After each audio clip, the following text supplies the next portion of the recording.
হেদায়েত দেওয়ার মালিক কে? আল্লাহ। পৃথিবীর কোন আলেমের হেদায়েত হাতে আল্লাহ পাক হেদায়েতের মালিকানা দেননি। পৃথিবীর কোন পীরের হাতে আল্লাহ পাক হেদায়েতের কন্ট্রাক্ট করেননি। এমনকি পৃথিবীর কোন নবী রাসূলকেও আল্লাহ রাব্বুল আলামিন হেদায়েতের মালিকানা দিয়ে দুনিয়াতে পাঠাননি। এই জন্য নবী করিম সাল্লাল্লাহু আলাইহি ওয়াসাল্লাম এই পৃথিবীর সর্বশ্রেষ্ঠ দায়ী, সর্বশ্রেষ্ঠ নবী, সর্বশ্রেষ্ঠ রাসূল, সর্বশ্রেষ্ঠ পয়গাম্বর, যার চেয়ে বিশুদ্ধ ভাষী, যার চেয়ে বেশি সুন্দর উপস্থাপনা, যার চেয়ে সাবলীল উপস্থাপনা এই পৃথিবীতে আল্লাহ পাক কাউকে দান করেননি। নবী করিম সাল্লাল্লাহু আলাইহি ওয়াসাল্লামকে আল্লাহ পাক সমস্ত আম্বিয়া আলাইহিমুস সালাতু ওয়াসসালামের ভেতর থেকে শ্রেষ্ঠত্ব দান করেছেন। তার মধ্যে এটাও একটা শ্রেষ্ঠত্ব, আল্লাহ পাক তার রাসূলকে জাওয়ামিউল কালিম বানিয়েছিলেন।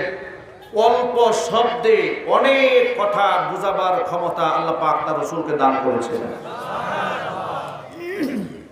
এরপরেও কোন ভাষায়, কোন তরিকায় মানুষকে আল্লাহর পথে ডাকবে সেই শিক্ষা আল্লাহ পাক তার রাসূলকে কোরআন দিয়ে দিয়েছেন।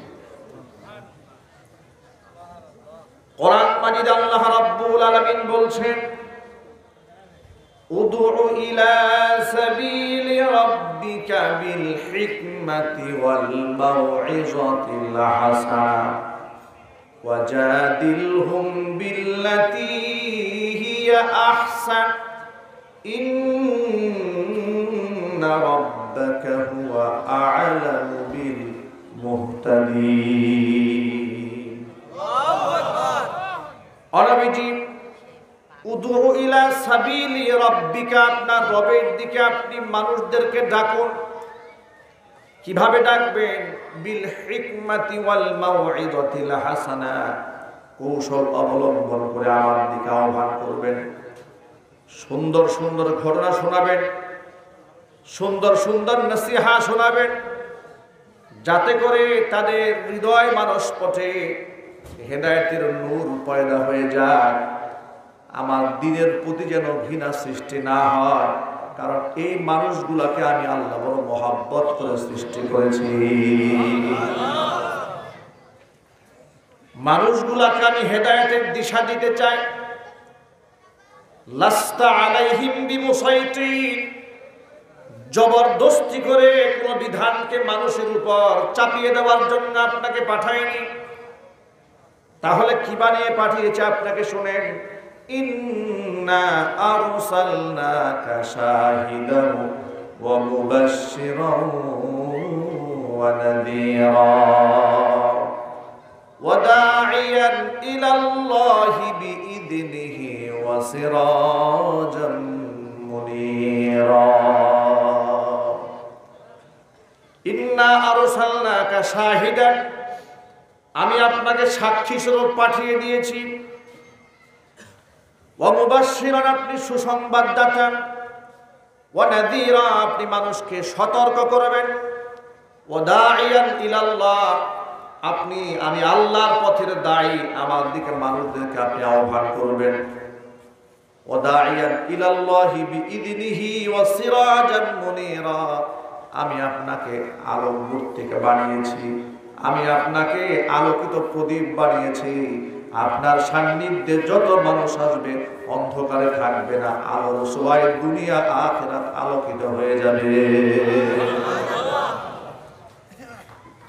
আল্লাহর নবী সাল্লাল্লাহু আলাইহি ওয়াসাল্লাম কি আল্লাহ পাক আলোকিত মানুষ বানালেন। এমন আলোকিত মানুষ বানালেন, এমন মূর্খতার সমাজে আল্লাহ পাক তার রাসূলকে প্রেরণ করলেন, যেখানে মানবতা বলতে কিছুই ছিল না। পাশবিকতা সাইলাব হয়ে গিয়েছিল। মানুষেরা চুরি করে, জেনা করে, চুরি করানোর গল্প কবিতা আকারে লিখে বাইতুল্লাহর দরজার মধ্যে ঝুলিয়ে রাখত। চিন্তা ভাবনা করে দেখুন একটু বিষয়টা কতটা মানবতা ধ্বংস, কতটা নিম্নে চলে গেলেন। কোন পর্যায়ে মানুষ নিচে নেমে গেলে আল্লাহর ঘরের দরজা, যে ঘরটাই পৃথিবীর প্রথম ঘর আল্লাহ সৃষ্টি করলেন আল্লাহর ইবাদতের জন্য। আল্লাহ পাক বলেন ইন্না আউওয়ালা বাইতিন ওয়াদিআ লিন-নাসি লাল্লাযী বিবাক্কাতা মুবারাকা ওয়া হুদাল লিল-আলামিন। নিশ্চয়ই পৃথিবীর প্রথম ঘর কাবা ঘর। লাল্লাযী বিবাক্কাতা, যে কাবা ঘরকে আমি মক্কার জমিনে স্থাপন করেছি, এটা হেদায়েত। সুবহানাল্লাহ। গোটা মানব গোষ্ঠীর জন্য এটা একটা হেদায়েতের মার্কাজ। আর সেই হেদায়েতের মার্কাজের মধ্যে লোকেরা তাওহীদের উপর ভিত্তি করে যে ঘর নির্মিত হলো, লোকেরা 360 খানা মূর্তি তার মধ্যে ঢুকিয়ে দিল। পবিত্রতা ছাড়া যার আঙিনার মধ্যেই ঢোকা যায় না, সেখানে লোকেরা পবিত্রতার নামে নিজের জামা কাপড় খুলে উলঙ্গ হয়ে বাইতুল্লাহ তোয়াফ শুরু করে দিল। জোরে জোরে বলেন নাউজুবিল্লাহ। মূর্খতা, জিহালাত যখন এই চরম পর্যায়ে পৌঁছে গেল, সামান্য ঘটনাকে কেন্দ্র করে মারামারি, কাটাকাটি, হানাহানি, হিংসা, জিঘাংসার আগুন যুগ যুগ ধরে যখন চলতেছিল, এই যখন ছিল মক্কাতুল মুকাররমার সামাজিক পরিবেশ, ওই সময় আল্লাহর নবী বিশ্ব নবী রাহমাতুল লিল আলামিনকে আল্লাহ পাক গোটা বিশ্ব মানবতার কল্যাণে এক ফোঁটা রহমত হিসেবে আল্লাহ পাক জমিনের মধ্যে ছেড়ে দিয়েছিলেন। আর ঘোষণা দিয়ে দিয়েছিলেন ওয়া মা আরসালনাকা ইল্লা রাহমাতাল লিল আলামিন। নবীজি, আমি আপনাকে গোটা জগতের জন্য রহমত বানিয়েছি। জোরে জোরে বলেন সুবহানাল্লাহ। আপনি শুধু মুসলমানদের জন্যই রহমত নন, শুধু মানুষের জন্য আপনি রহমত নন, আপনি গোটা জগৎবাসীর জন্য রহমত। আপনি আসমানের জন্য রহমত, জমিনের জন্য রহমত, গাছের জন্য রহমত, পশু পাখির জন্য রহমত, আপনি অমুসলিমদের জন্য রহমত। আল্লাহু আকবার বলেন। আল্লাহর নবী সাল্লাল্লাহু আলাইহি ওয়াসাল্লাম অমুসলিমদের জন্য রহমত ছিলেন। অমুসলিমদের সাথে আল্লাহর হাবিব কি সুন্দর আচরণ করেছেন। আমি তো সব সময় দুঃখ করে জাতিকে বলি, অনেক সময় মাহফিলে বলি, আজকে এই কোরআন মাজিদটাকে মাদ্রাসার বাউন্ডারির ভেতরে সীমাবদ্ধ রাখার চক্রান্ত না করে কোরআনের মূল দর্শন যদি সমাজের সমস্ত রন্ধ্রে রন্ধ্রে ছড়িয়ে ছিটিয়ে দেওয়া যেত, এই গোটা সমাজটা একটা সোনার সমাজে পরিণত হয়ে যেত। আল্লাহর নামের শপথ করলে আমার কাফারা দিতে হবে না। আল্লাহর কসম করে বলি, পৃথিবীর অন্যান্য ধর্মগ্রন্থের মতো এই কোরআনটা নয়, এটা বাইবেলের মতো নয়, এটা মহাভারতের মতো নয়, এটা ত্রিপিটকের মতো নয়। এই কোরআন মাজিদ মানুষের জীবন চলার সমস্ত পথের দিশা দিয়েছে। সংকট যেখানে সমাধান দিয়েছে কোরআন সেখানে। জোরে জোরে বলেন সুবহানাল্লাহ। আপনারা কোন সমস্যার সমাধান চান? আজকে সমাজের মধ্যে যখন কোনো বিশৃঙ্খলা সৃষ্টি হয়, দেখবেন আমার দেশের তথাকথিত বুদ্ধিজীবীরা টকশোতে বসে যায় দেশের এবং রাষ্ট্রের সমস্যা সমাধান দেওয়ার জন্য। তখন সমাধান দিতে গিয়ে তারা এমন হিংসা এবং বিদ্বেষের শব্দ তারা সাপ্লাই দেয়, সমাজের মধ্যে শান্তি আসবে দূরের কথা, তাদের বক্তব্য শোনার পরে সমাজের মধ্যে অশান্তির আগুন দাও দাও করে জ্বলে যায়। কেন তারা আল্লাহর কোরআনটা খুলে দেখে না? সমাধান তো এখানে আছে না নাই? আল্লাহ পাক বলেন, হাবিব ওয়ানাজ্জালনা আলাইকাল কিতাবা তিবয়ানান লিকুল্লি শাইইন ওয়া হুদান ওয়া রাহমাতান ওয়া বুশরা লিল মুসলিমিন। আমি আপনাকে এমন কিতাব দেই নাই যে কিতাব খুললে আপনি অন্ধ হয়ে যাবেন। নাজ্জালনা আলাইকাল কিতাবা তিবয়ানান লিকুল্লি শাইইন। আপনি কি চান একটুবার একটা বারের জন্য চোখ মেলে আপনি তাকান, দেখবেন তামাম পৃথিবীর সমস্ত মানবতার সমস্যার সমাধান এই কোরআনের মধ্যে আমি আল্লাহ দান করে দিয়েছি। আর আমার দেওয়া যেই সমাধান, চ্যালেঞ্জ, সেই সমাধান শুনে যালিকাল কিতাবু লা রাইবা ফি, সন্দেহের কোনো অবকাশ নাই। ইন্না হাযাল কুরআন ইয়াহদি লিল্লাতী হিয়া আকওয়াম, যে সিদ্ধান্ত আমি আল্লাহ দেব এমন ইনসাফ তার মধ্যে থাকবে যার মধ্যে খুঁত ধরার জন্য, ভুল ধরার জন্য পৃথিবীর কোনো মানুষ তো দূরের কথা, পৃথিবীর বুদ্ধিজীবী দূরের কথা, পৃথিবীর সমস্ত মানুষের জ্ঞান একত্রিত করে আমার কোরআনের একটা ভুল বের করার জন্য চেষ্টাও যদি চালায়, আমি আল্লাহর সিদ্ধান্তের ভুল বের করতে পারবে না। এমন অথেন্টিক কিতাব, যে কিতাবের শুরুতেই চ্যালেঞ্জ দেওয়া হয়েছে, নির্ভরযোগ্য এত দামি গ্রন্থ মুসলমানদের কাছে থাকার পরে সমাধানের জন্য কুরআন জানে না, হাদিস জানে না, পবিত্রতা বুঝে না, মসজিদ চিনে না, মাদ্রাসা চিনে না, এমনকি তার রবকে চিনে না, এমন নাস্তিক বেঈমানদের কাছ থেকে কোনোদিন এই মুসলমান শান্তির ফয়সালা চিন্তাই করতে পারে।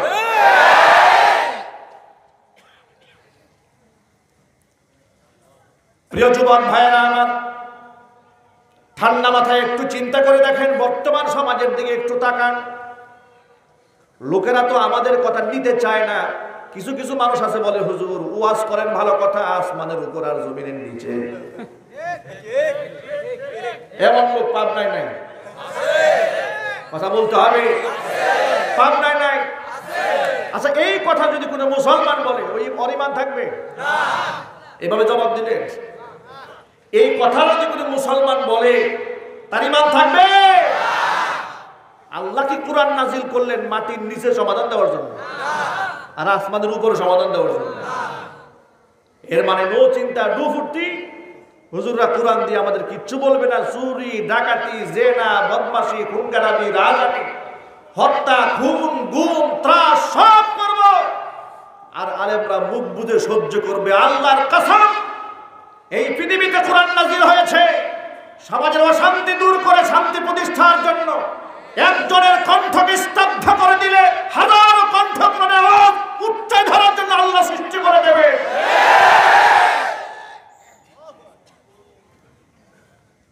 প্রিয় যুবক ভাইয়েরা আমার, এবার সমাজের দিকে একটু তাকান।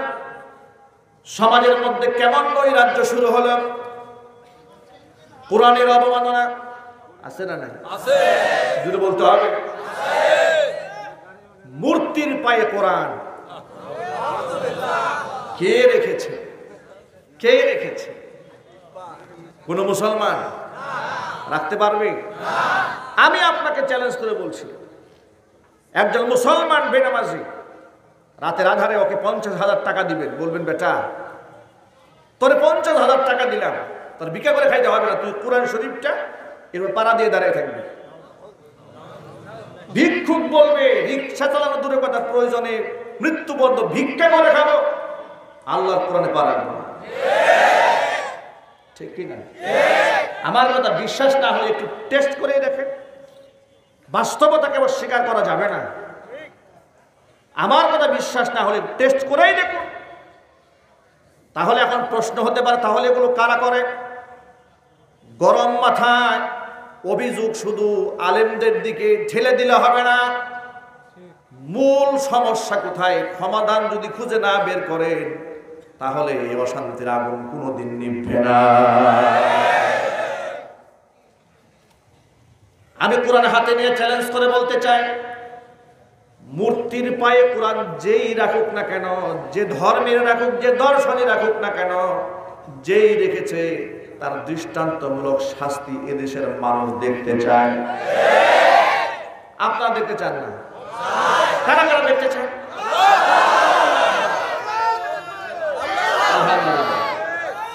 হাত নামা। এই সাদাটা সবাই দেখতে চায়। একটুখানি ঠান্ডা মাথায় চিন্তা করতে হবে, আগে বুঝতে হবে, এরপরে সিদ্ধান্ত নিতে হবে। বুঝার ব্যাপার, বুঝাবুঝির ব্যাপার। আপনার চোখের সামনে যদি কোনো ব্যক্তি আপনার মায়ের অপমান করে, বেইজ্জত করে, আপনি চুপ থাকবেন? বাবার অপমান করলে চুপ থাকবেন? আর নেতার অপমান করলে তো একদম খামোশ। আজীব ব্যাপার। এদেশের অবস্থা কি হলো আমার মাথায় ধরে না। মুসলমান তো আমরা, সবার আগে আমার একটা পরিচয়, সবার আগে আমার একটা মূল পরিচয়, আমি একজন। এই পরিচয় দিতে আপনাদের শরম হয় নাকি? লজ্জা হয়?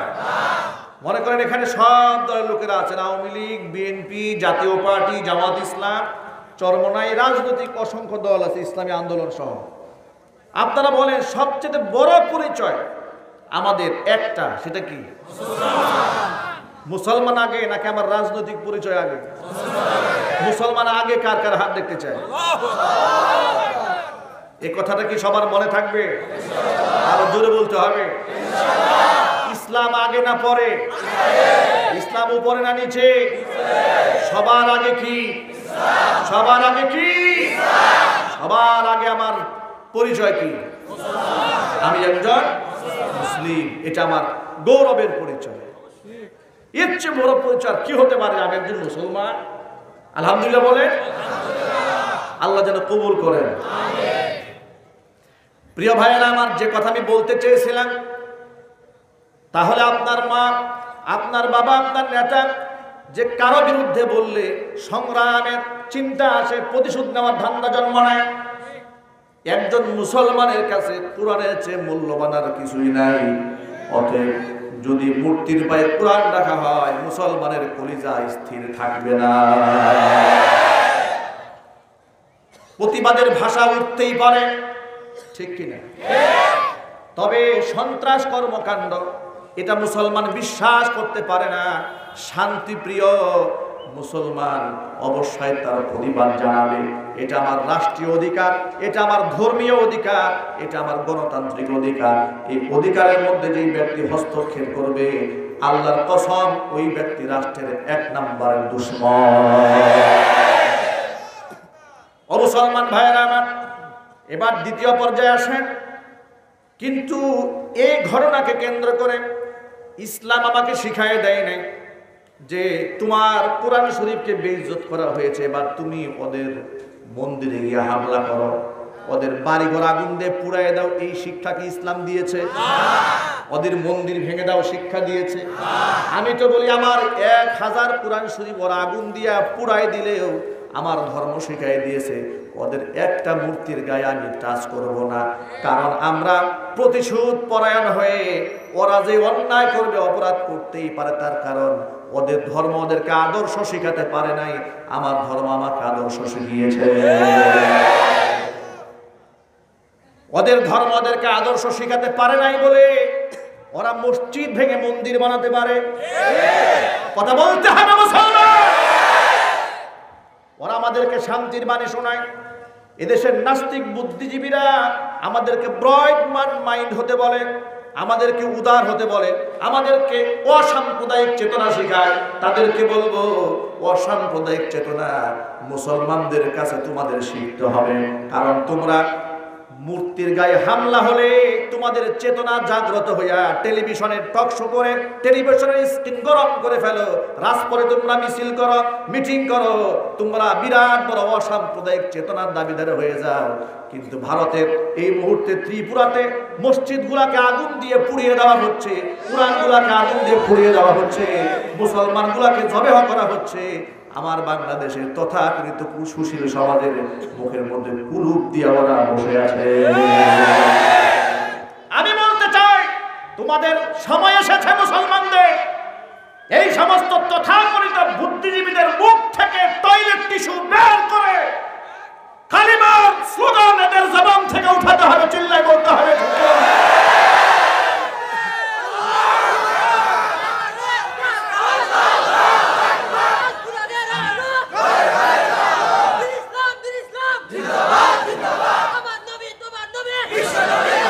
অসাম্প্রদায়িক চেতনার কথায় যদি তোমরা বলো, মুসলমান ভালো করে শোনো, অসাম্প্রদায়িক চেতনার কথায় যদি তোমরা বলো, মূর্তি আর মন্দিরে হামলা হলে তোমরা আন্দোলন করবে, মসজিদে হামলা হলেও তো আন্দোলন করার কথা,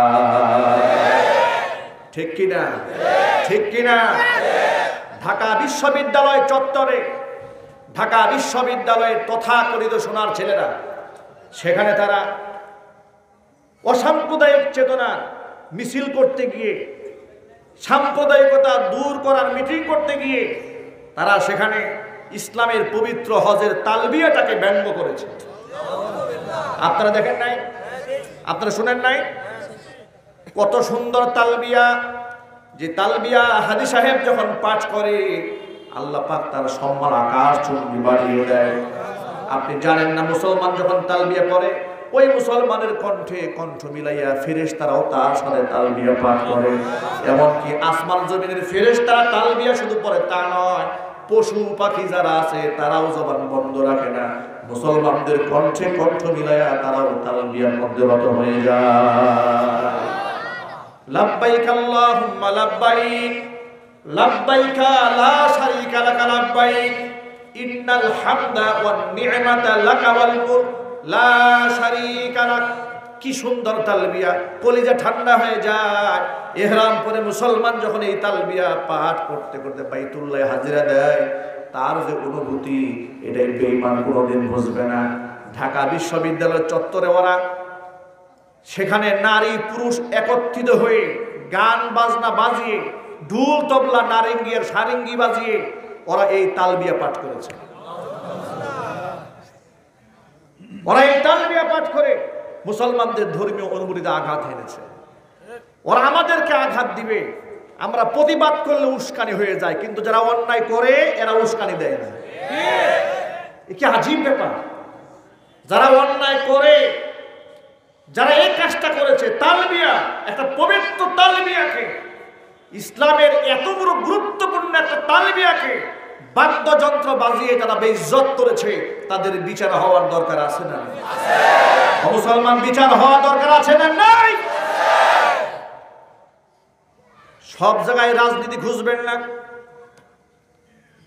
বগলের নিচে সুটকি রাখলে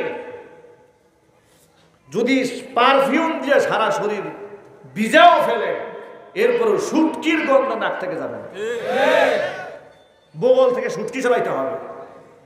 বগল থেকে সুটকি সরাবার মানে হচ্ছে সব জায়গায় রাজনীতি খুঁজে যাবে না। আগে চিন্তা করতে হবে আমি মুসলমান হিসেবে আমার করণীয়টা কি। কথা বলতে হবে, ঠিক কি না? মুসলমান হিসেবে আমার কি দায়িত্ব? আমার ইসলাম, আমার কোরআন, আমার আল্লাহ, আমার রাসূল সবার আগে।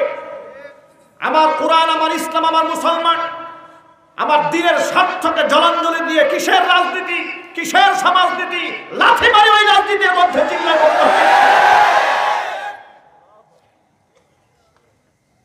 প্রিয় যুবক ভাইরা আমার, এবার সমাধানটা এবার কোরআন থেকে শোনেন। ওরা তো সমাধান দিল, সমাধানটা শুনেন। ওদের সমাধান হলো রাজপথে মিছিল করছে ওরা, একটা একটা মৌলবাদ ধরক, মৌলবাদ মুক্ত বাংলাদেশ গড়ক, ধর্মরাষ্ট্র থেকে বাদ দিয়ে দাও, রাষ্ট্রের কোনো ধর্ম নাই। কি কারণ আছে না? এই স্লোগান নাই বাংলাদেশে? আচ্ছা, রাষ্ট্রের ভাষা নাই কেন? রাষ্ট্র কথা বলে নাকি? যদি বলে রাষ্ট্র কথা বলে, রাষ্ট্রের ভাষা হলো কি করে? রাষ্ট্রের পতাকা নাই, রাষ্ট্রীয় ফল নাই। জাতীয় ফল কি? জাতীয় ফুল কি? রাষ্ট্রের ফুল থাকবে, রাষ্ট্রের ফল থাকবে, রাষ্ট্রের ভাষা থাকবে, শুধু রাষ্ট্রের ধর্মটা থাকবে না। সুবিধাটা দেখছেন? সব থাকবে রাষ্ট্রের, শুধু ধর্ম থাকবে না রাষ্ট্রের। এ কথা যে মুসলমান বলে খোদা কি কসম, মুসলমান নয়, মুরতাদ। চিল্লায় বলে এক বাক্যে বলতে হবে রাষ্ট্রের ধর্ম আছে না নাই? সে ধর্মের নাম কি? আরো চিল্লায় বলো ধর্মের নাম কি? ইসলাম ছিল, ইসলাম আছে, ইসলাম থাকবে। সপক্ষে যারা দোহাই দেখতে চায়,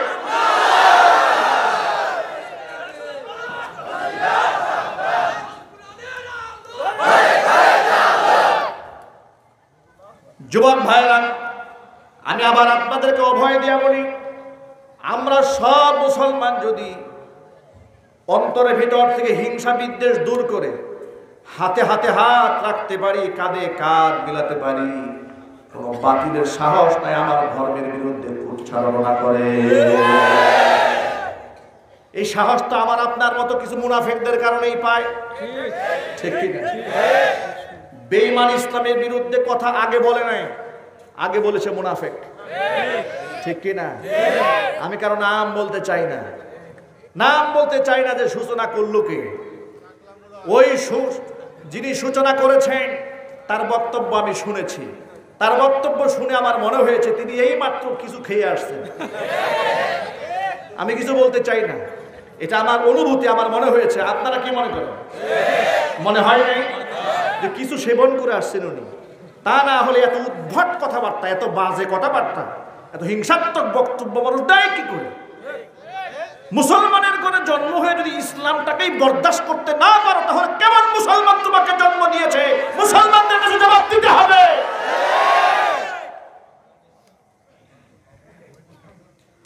অতএব এই সমস্ত বোতল ছাড়তে হবে। বোতলে সমাধান আছে নাকি? কথা জুড়ে বলতে হবে। একজনে খুব বিড়ি টানে, জিজ্ঞেস করলো, আরে মিয়া বিড়ি টানেন কেন? বল হুজুর বুঝলে না, এটা টান দিলে আমার সেন্সিক হয়ে যায়। গাজীপুরে আমি একটা বিল্ডিং এ গেলাম, সেই বিল্ডিং এর অনেক চমৎকার কারুকার্য করা। আমি বললাম ইন্টেরিয়র ড্রয়িং করা, সেখানে জিপসনের কাজ করেছে, রঙের তুলি দিয়ে এত সুন্দর করে এঁকেছে। বাড়িওয়ালাকে জিজ্ঞেস করলাম, এত সুন্দর করে আপনার ঘরটা সাজিয়েছে, যে লোকটা কাজ করেছে তার হাতের তুলির মাপটা অনেক সুন্দর। আমি বললাম, আমাকে বললেন হুজুর আপনি বিশ্বাস করবেন কিনা জানি না, যিনি এই তুলি দিয়ে আঁকিয়েছে ওই এই বাংলাদেশের মধ্যে নাম্বার 1 গাঁজাখোর। আমি বললাম কি আজীব ব্যাপার, এত সুন্দর কাজ করে গাঁজাখোর? বলে হ্যাঁ।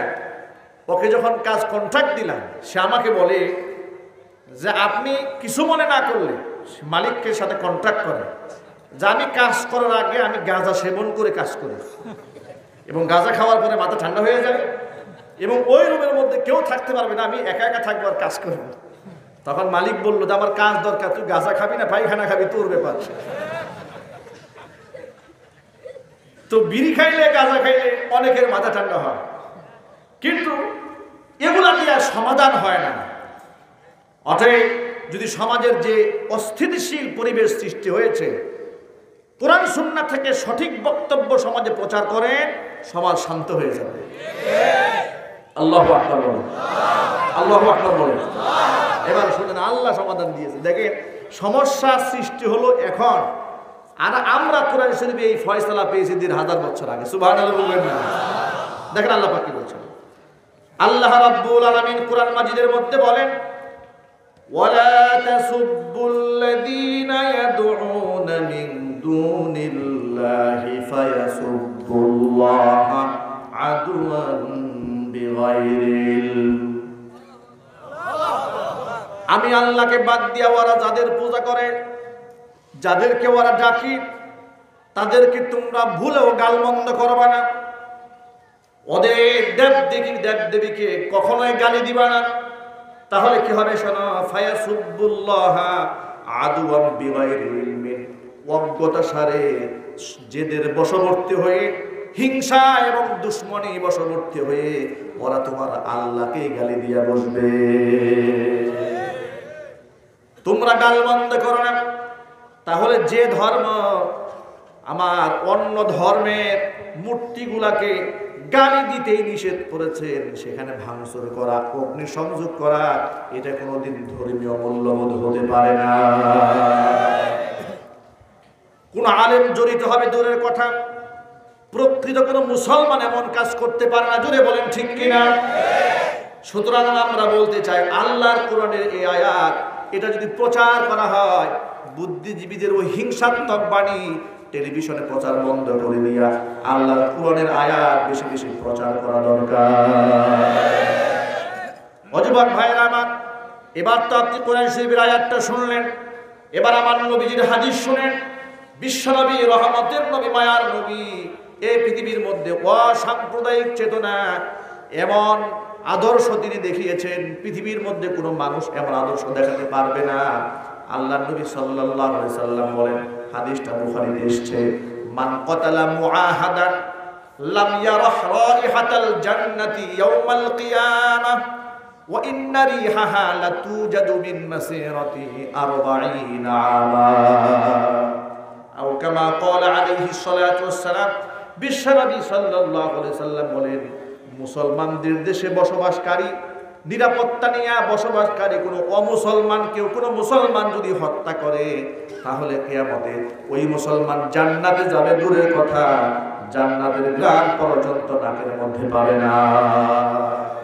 অথচ ওয়া ইন্না রিহাহা লাতুজাদু মিন মাসিরাতি 40 আমা, জান্নাতের খুশবু এর প্রখরতা, এর গভীরতা এত বেশি, 40 বছরের দূরত্ব থেকে মানুষেরা জান্নাতের খুশবু নাকে পাবে। জোরে জোরে বলেন সুবহানাল্লাহ। 40 বছর লাগবে এই জান্নাতে পৌঁছতে, 40 বছরের রাস্তা এখনো বাকি আছে। এমন খুশবু আল্লাহ পাক ছিটিয়ে দিয়েছেন, এমন পারফিউম আল্লাহ ঢেলে দিয়েছেন। রাসূল বলেন 40 বছরে দূরত্বের পর থেকে বেহেশতের খুশবু জান্নাতের নাকের মধ্যে ফেলে থাকে। ও মুসলমান ভাইয়েরা আমার, জান্নাতের সেই খুশবু আমাদের দরকার আছে না নাই? জোরে বলে আমরা সেই জান্নাতে যেতে চাই। মা বোনদেরকে বলবো, মা বোনেরা, জান্নাতের খুশবু যদি পেতে চান, তাহলে এই দুনিয়ার মধ্যে ঘর থেকে বের হওয়ার সময় পারফিউম দিয়ে বের হওয়া যাবে না। দেখবেন মহিলা ঘরের মধ্যে নোংরা থাকে, পরিষ্কার পরিচ্ছন্ন হয়ে চলে না, স্বামীর সামনে সেজে গুজেও থাকে না। অনেক মহিলা এমন আছে ঘরের মধ্যে থাকে কাজের বুয়ার মতো, আর মার্কেটে যখন যাবে তখন রানীর মতো সেজে যায়। যে স্বামী এত কষ্ট করে লিপস্টিক কিনে দিল, স্বামীরেও দেখায় না। যে স্বামী কষ্ট করে গহনা কিনে দিয়েছে, স্বামীকেও দেখায় না, তার জন্য সাজে না, কিন্তু দোকানদারের জন্য জন্মের সাজা সাজে। জোরে কোন ঠিক কিনা? সেজে গুজে যখন রিকশায় উঠে পাবনা শহরের গলিগুলিতে ঘুরে বেড়ায়, তখন পাবনা শহরের মুসি মেতর থেকে শুরু করে সবাই একটু রহমতের নজর নিয়ে চায়। কি রহমতের নজরে চায়? রহমতের নজরে তাকায়। ও মা বোনেরা আমার, সাবধান হয়ে যান। আল্লাহর নবী সাল্লাল্লাহু আলাইহি সাল্লাম বলেছেন, কোন মহিলার যদি আতর ব্যবহার করে ঘর থেকে বের হয়, পারফিউম ব্যবহার করে ঘর থেকে বের হয়, পর পুরুষের নাকে যখন ঘ্রাণটা লেগে যাবে, এই মহিলার আমল নামার মধ্যে জিনার গুনাহ লেখা হবে। ভাবা যায়, এই মহিলা জিনাকার মহিলাদের কাতারে শামিল হয়ে যাবে। এমন জাজাল পারফিউম দিয়েছে, তার খুশবুতে, তার ঘ্রাণে যুবকরা স্থির থাকতে পারতেছে, তার দিকে তাকাচ্ছে। এই সমস্ত কথা যখন আমরা মাহফিলে বলি, আমরা যখন বিশ্ববিদ্যালয়ে আমার বোনদেরকে বোঝাবার চেষ্টা করি, বোনেরা আপনি আমার বোন, আপনি আমার মা, আপনাকে আমি নসিহত করছি, আপনি আমার মায়ের জাত, আপনার সম্মান অনেক বেশি। আল্লাহ নবী সাল্লাল্লাহু আলাইহি সাল্লাম বলেন, আল জান্নাতু তাহতা আকদামিল উম্মাহাত, মায়ের পায়ের নিচে সন্তানের বেহেশত। জোরে জোরে বলেন সুবহানাল্লাহ। এত সম্মানের আসনে আল্লাহ পাক আপনাকে আসীন করেছেন, নবীজি আপনাকে এত মর্যাদা দিয়েছেন। আল্লাহ নবী সাল্লাল্লাহু আলাইহি সাল্লামকে প্রশ্ন করা হলো, মান আবারু ইয়া রাসূলুল্লাহ? নবীজি বললেন, উম্মাকা, তোমার মায়ের। সাহাবী জিজ্ঞেস করলেন, সবচাইতে ভালো ব্যবহার কার সাথে করব? আল্লাহ নবী বললেন, উম্মাকা, তোমার মায়ের সাথে। সাহাবী আবার জিজ্ঞেস করলেন, সুম্মা মান ইয়া রাসূলুল্লাহ? তারপরে কার সাথে? নবীজি বললেন, সুম্মা উম্মাকা, এরপরেও তোমার মায়ের সাথে। আবার বললেন, সুম্মা মান? তারপরে কার সাথে? হুজুর বললেন, সুম্মা উম্মাকা, এরপরেও তোমার মায়ের সাথে। তিনবার বলার পরে সাহাবী আবার জিজ্ঞেস করলেন, সুম্মা মান ইয়া রাসূলুল্লাহ? এরপরে কার সাথে? হুজুর বললেন, সুম্মা বা, এরপরে তোমার বাবার সাথে। এত সম্মান আল্লাহ পাক দিলেন, এত মর্যাদা আল্লাহ নবী সাল্লাল্লাহু আলাইহি সাল্লাম দিলেন, সেই জায়গায় আপনি নিজের সম্মানটা বজায় রাখলেন না। আপনি ইহুদি আর খ্রিস্টানদের কালচারটাকে নিজের জন্য কালচার বানায় নিলেন। বোরকার মধ্যে আপনি সম্মান খুঁজলেন না, সম্মান খুঁজলেন জিন্সের প্যান্টের মধ্যে। জিন্সের প্যান্ট তো পাবনাতে নাই। আজীব ব্যাপার, মহিলারা বোরকার মধ্যে সম্মান খুঁজলো না, সম্মান খুঁজলো জিন্সের প্যান্টের ভেতরে। পর্দানিসীন থ্রি পিসের মধ্যে সম্মান না খুঁজে তারা টি শার্টের মধ্যে সম্মান খুঁজে বেড়ালো। জোরে কথা ঠিক কিনা? নিজের চুলটাকে ঢেকে রাখার মধ্যে সম্মান খুঁজে নাই, সম্মান খুঁজেছে চুলটাকে এলোমেলো রাখার মাধ্যমে। তারা নিজেদেরকে ওয়েস্টার্ন কালচারের মতো বানাতে চায়। হাই হিল পরে, জিন্সের প্যান্ট পরে এবং সেখানে টি শার্ট আর শার্ট পোশাক পরে তারা মার্কেটে যায়, তারা ইউনিভার্সিটিতে যায়, বিবাহের অনুষ্ঠানে যায়, সেজে গুজে যায়। হাজারো পুরুষ তাদের দিকে লোলুপ দৃষ্টিতে তাকায় থাকে, তার দিকে নজর দেয়। সুযোগ পেলে এই সমস্ত নারীদেরকে সমাজের লম্পটেরা ধর্ষণ করে ছেড়ে দেয়। আপনাকে শীষ মারলে আপনার এত গায়ে লাগে, আল ইয়াযু বিল্লাহ, আল্লাহ আমাদের মাফ করেন, জোরে কোন আমিন। মুসলিম যুবক শীষ মারবে দূরের কথা, মুসলিম যুবক তো আপনার দিকে তাকিয়ে থাকার অধিকার নাই। এই কোরআন মাজিদ তো মুসলিম যুবককে নিয়ন্ত্রণ করে দিয়েছে। আল্লাহ পাক তো বলে দিয়েছে, কুল্লিল মুমিনিনা ইয়াগুদ্দু মিন আবসারিহিম ওয়া ইয়াহফাযু ফুরুজাহুম যালিকা আযকা লাহুম ইন্নাল্লাহা খাবীরুম বিমা ইয়াসনাউন। নবীজি আপনি মুমিনদেরকে বলেন, পরনারী থেকে নিজের চক্ষুকে যেন নিম্নগামী করে রাখে, লজ্জাস্থানকে যেন হেফাজত করে। আল্লাহ নবী সাল্লাল্লাহু আলাইহি ওয়াসাল্লাম বলেন, কোন মুসলমান যদি পরনারীর দিকে নজর পড়ার পরে আল্লাহর ভয়ে চক্ষুকে নত করে ফেলে, আল্লাহ সুবহানাহু ওয়া তাআলা ঈমানের মজা তার অন্তরে দান করে দিবে।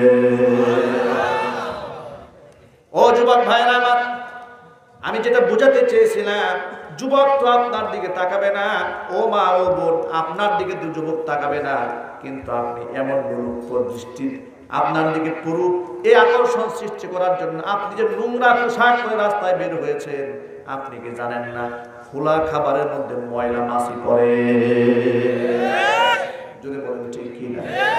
এখানে যদি একটা ল্যাংড়া আম রাখেন, ভালো করে সুন্দর করে ধুয়ে মুছে সাফ করে, এরপরে চিন্তা ভাবনা করলেন কাস্টমারের জন্য আরেকটু সহজ করে দেই, বাড়িতে তো সিলেই খাইতে হবে, আরেকটু সহজ করে দিয়ে চোকলাটা খুলে এখানে ডিসপ্লে করলেন, বললেন যে এই আমটা যেহেতু আপনাদের জন্য বেশি সহজ করা হয়েছে, এই আমটার কেজি 100 টাকা, যেটা খোলা হয় না, আর এটা খোলা হয়েছে এটার দাম 200 টাকা কেজি।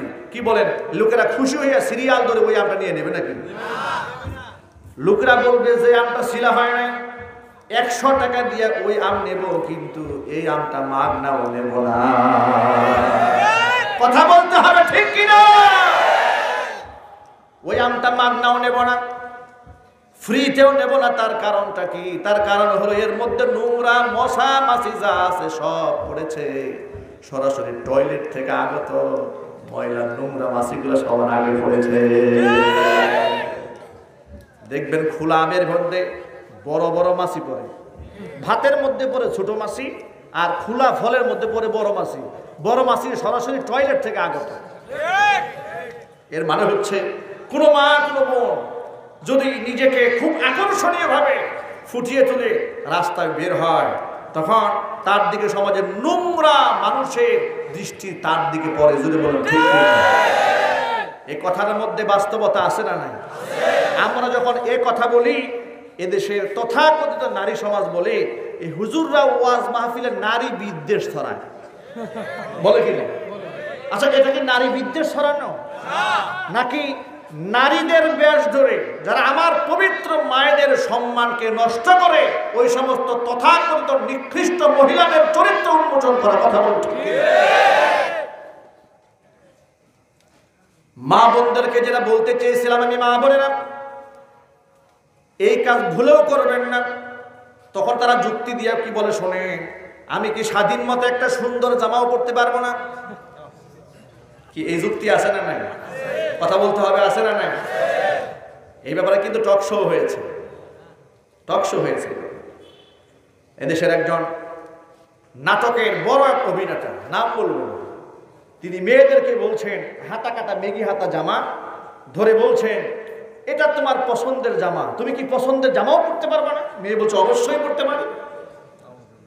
মানে ব্রেন ওয়াশ করে একটা ভিন্ন নোংরা সংস্কৃতি 92% থেকে 95% মুসলমানদের দেশে ঢুকিয়ে দেওয়ার জন্য, এই এজেন্ডা বাস্তবায়ন করার জন্য তারা টেলিভিশনে অর্থায়ন করছে, মিডিয়াতে অর্থায়ন করছে, পত্রপত্রিকায় অর্থায়ন করছে, ফেসবুক, টুইটার, ইউটিউব সব দিয়ে সমাজের কালচার ধ্বংস করার পায়তারা চালাচ্ছে।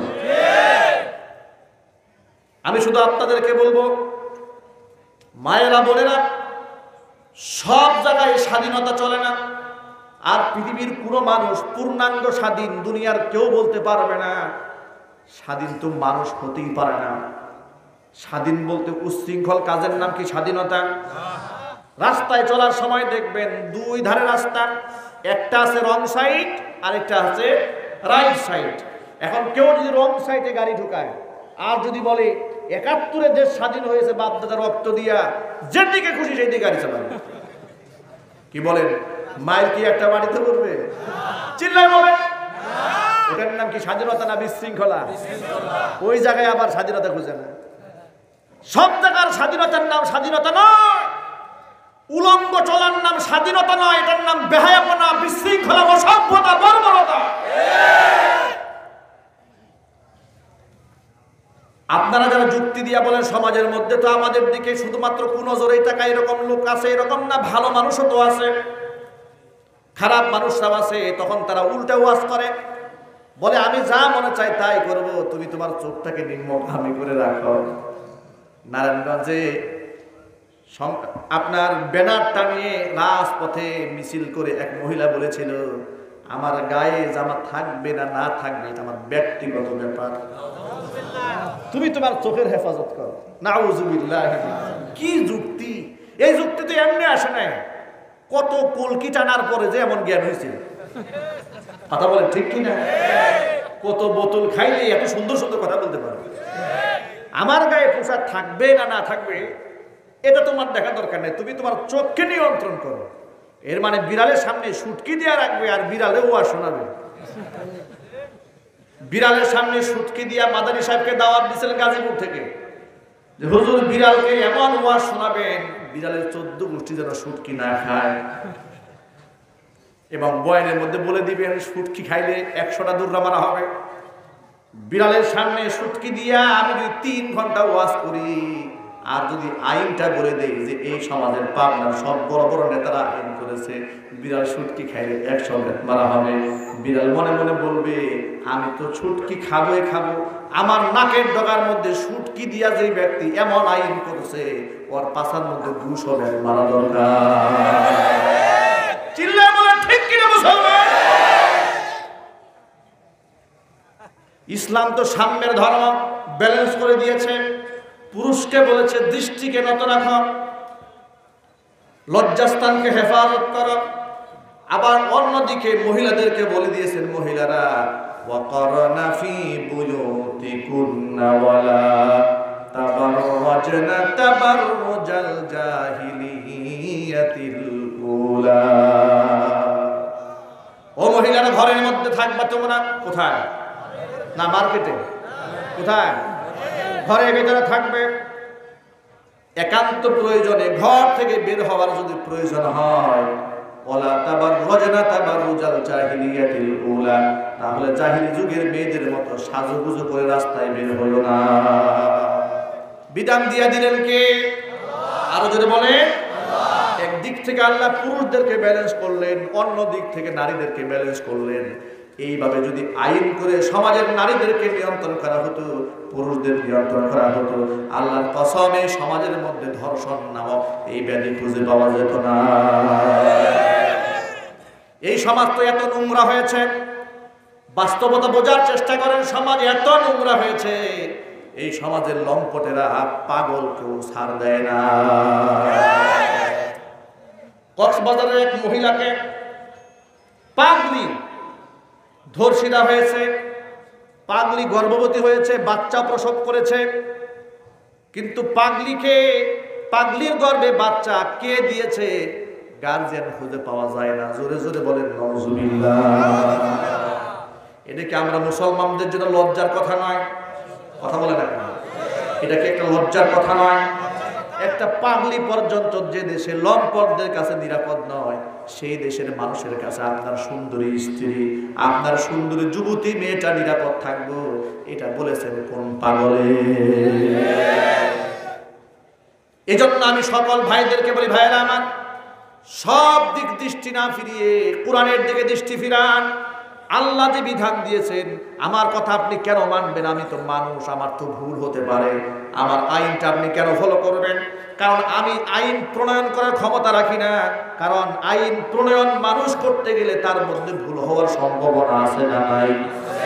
আরো জোরে বলেন, আছে না নাই? একটা প্রমাণ শোনাই, বাংলাদেশে নারী নির্যাতনের মামলা আছে না নাই? নরম না গরম, সহজ না কঠিন? কিন্তু পুরুষ নির্যাতনের মামলা আছে নাই? নারী নির্যাতনের কঠিন মামলা, জেল আপনাকে খাটতেই হবে। গতকাল আমার গাজীপুরে, আমার খুব কাছে, আমি জানি তার পারিবারিক সমস্যা চলছে দীর্ঘদিন ধরে। হঠাৎ করে দেখা, জিজ্ঞেস করলাম, ভাই খবর? বলে, হুজুর ডিসমিস হয়ে গেছে। কি ডিসমিস? 20 লক্ষ টাকা দিতে হয়েছে। 20 লাখ কেন? 15 লক্ষ টাকা কাবিন ছিল, আর আমাকে এমন ভাবে মামলায় জড়িয়েছে যে 5 লাখ না দিলে হলোই না।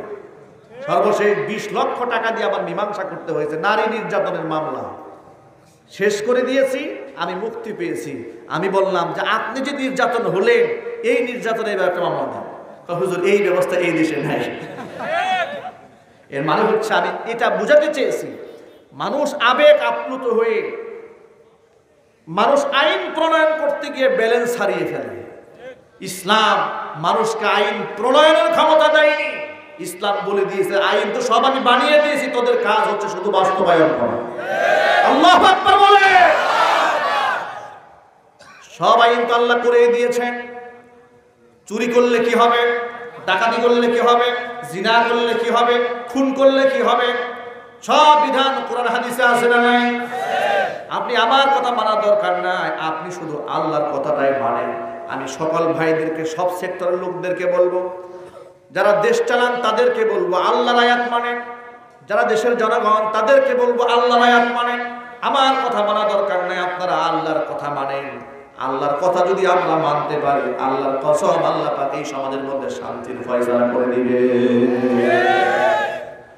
আমি সকল মানুষকে ঠিক করতে পারবো না। যত ভাইরা এখানে এসেছেন, আপনারা একটু এক বাক্যে জবাব দিয়ে বলেন, আমাদের ঘরের মধ্যে মা বোন আছে না নাই? আরো জোরে বলতে হবে, আছে না নাই? যে দেশে পাগলি নিরাপদ না, সে দেশে কি আমার স্ত্রী, আমার মা বোন নিরাপদ? আরো চিল্লায় বলতে হবে। অতএব নারী স্বাধীনতার স্লোগান দিয়ে বুরকার বিরুদ্ধে বুদ্ধিজীবীরা যে অবস্থান নিয়েছে, এদেশের নারীবাদীরা যেভাবে হিজাবের বিরুদ্ধে কথা বলে, এদেশের তথাকথিত হলুদ সাংবাদিকরা যেভাবে আমার মা বোনদের পর্দার বিরুদ্ধে কথা বলে, আমার তো জানতে ইচ্ছা করে ওরা কাদের টাকায় লালিত হয়ে ইসলামের বিরুদ্ধে কথা বলে। আফগানিস্তানের তালিবান সরকারকে আপনি সমর্থন দেন না দেন, সেটা আপনার একান্ত রাজনৈতিক পলিসি। আমার দেশের সরকার প্রধান আফগানদেরকে সমর্থন দিবে নাকি না দিবে, এটা রাষ্ট্রের ব্যাপার, রাজনৈতিক পলিসি, সেটা ভিন্ন জিনিস। কিন্তু আমি যেটা বলতে চাই, পৃথিবীর যে কোনো প্রান্তে কোনো মুসলমান যদি ইসলামের কোনো আইন করে, এটা দেখে কি আপনার নারাজ হওয়ার কথা নাকি খুশি হওয়ার কথা? আমি বুঝাতে পারি না কথাটা। তালিবান সরকারকে আপনি রাষ্ট্রীয়ভাবে স্বীকৃতি দেবেন নাকি না দেবেন, এটা আপনার রাজনৈতিক পলিসি। কোনটা করা আপনার জন্য উপযোগী, কোনটা উপযোগী নয়, এটা আপনি আপনার চেয়ার থেকে ভালো করে বুঝেন। আমি এই ব্যাপারে কিছু মন্তব্য করতে চাই না। আমি শুধু এটা বলতে চাই, পৃথিবীর যে কোনো প্রান্তে আপনার কোনো মুসলিম ভাই যদি আল্লাহর দেওয়া জীবন বিধানের কোনো একটা অংশকে রাষ্ট্রীয়ভাবে কার্যকর করার ঘোষণা দেয়, এই সিদ্ধান্ত শোনার পরে আপনি কি নারাজ